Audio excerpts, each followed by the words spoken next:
اعوذ باللہ من الشیطان الرجیم، بسم اللہ الرحمن الرحیم۔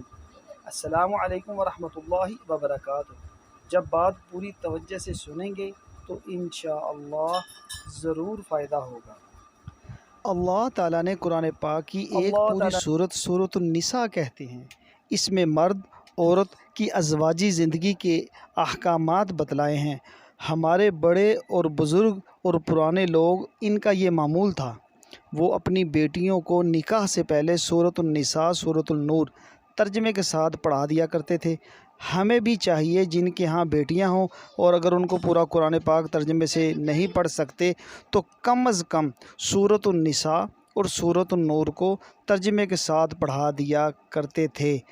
ہمیں بھی چاہیے جن کے ہاں بیٹیاں ہیں وہ اس کو اگر پورا قرآن پاک ترجمے کے ساتھ پڑھا نہیں سکتے، کم از کم سورۃ النساء اور سورۃ النور کے ساتھ پڑھا دیا کریں تاکہ لڑکی اچھی ازواجی زندگی گزار سکے۔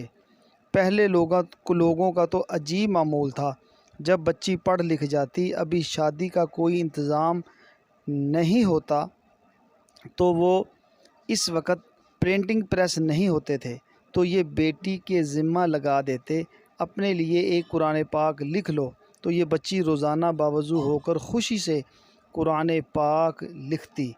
اللہ ہمیں لکھنے کی اور یہ عمل کرنے کی توفیق عطا فرمائے۔ اور جب قرآن پاک مکمل ہو جاتا تو سنہری جلد میں باندھ کر باپ اپنی بیٹی کو جہیز میں دیا کرتا تھا۔ سبحان اللہ، یہ پہلے وقتوں کا جہیز ہوا کرتا تھا۔ یہ اللہ ہمیں بھی اس پر عمل کرنے کی اور اس پہ کام کرنے کی توفیق عطا فرمائے۔